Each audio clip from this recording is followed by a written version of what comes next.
Hello everyone, good morning. সবাই কেমন আছো? আশা করছি সবাই ভালো আছো, সুস্থ আছো।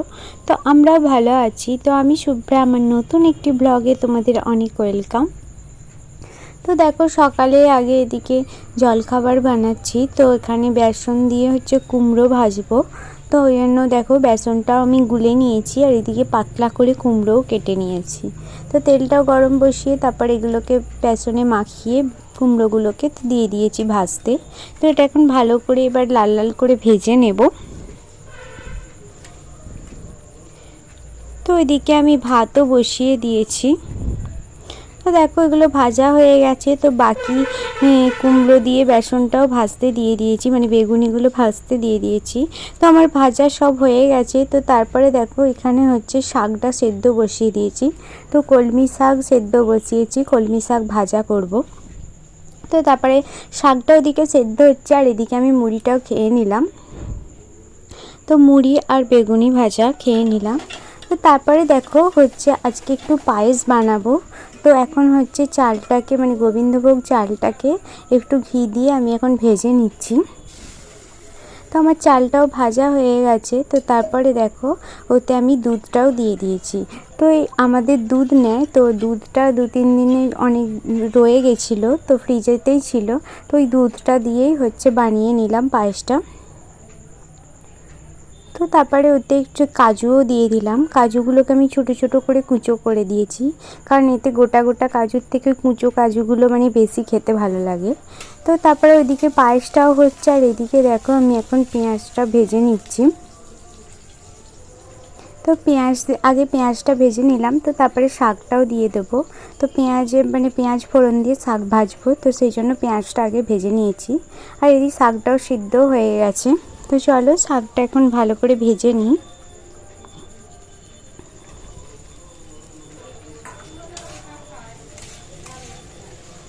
আর ওইদিকে আমার ভাতটাও হয়ে গেছে। তো ভাতটা অনেকক্ষণই বসিয়েছিলাম, তো ওই জন্য ভাতটা হয়ে গেছে, ভাতটা নামিয়েও দিয়েছি। এখন শাকটা ভালো করে ভেজে নিই। আর পায়েসটাও একদিকে বসিয়ে দিয়েছি। তো পায়েসটাও মাঝে মাঝে নেড়ে দিতে হবে, তো না হলে তলাটা বসে যাবে। আমার শাক ভাজাও হয়ে গেছে। তো তারপরে দেখো তেলের উপর পেঁয়াজটাও ভাজতে দিয়ে দিয়েছি। তো এখানে হোঁপা পোস্ত আজকে বানাবো।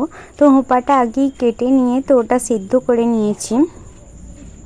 তো সিদ্ধ হোঁপাটা দেখো দিয়ে দিলাম। তো নুন হলুদ দিয়ে আমি সিদ্ধ করে নিয়েছিলাম। তো পেঁয়াজটা এখন ভাজা হয়ে গেছে। তো এখন হোঁপাগুলোকেও আমি ভালো করে ভেজে নিচ্ছি।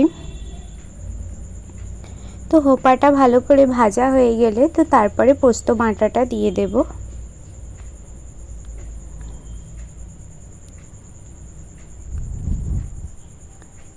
আর এদিকে দেখো একটু আমুল দুধ গুলে নিলাম, মানে পায়েসে দেবো বলে একটু গরম জলে আমুল দুধটা গুলে নিলাম।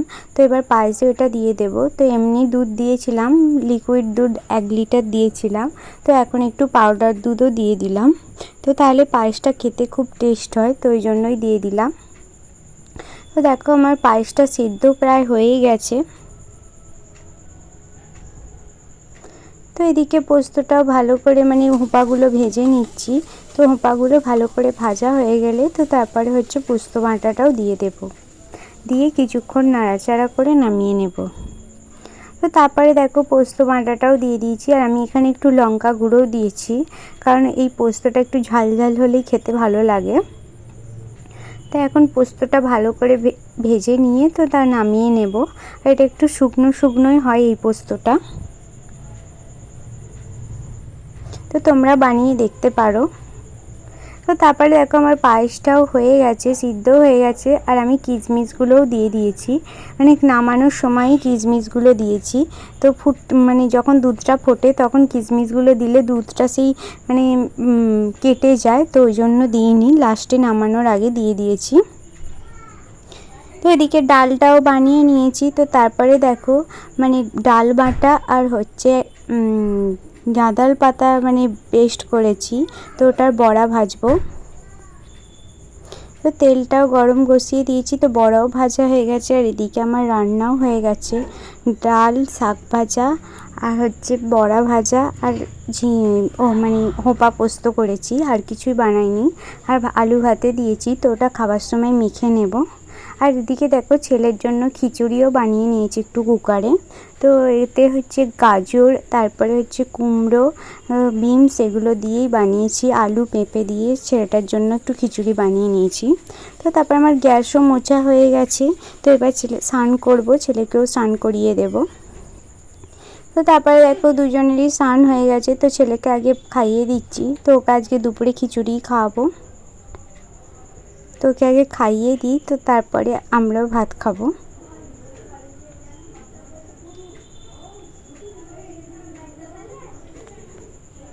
তারপরে দেখো ছেলেকেও খাওয়ানো হয়ে গেছে। তো আমরা এখন খাওয়া দাওয়া করে নিচ্ছি।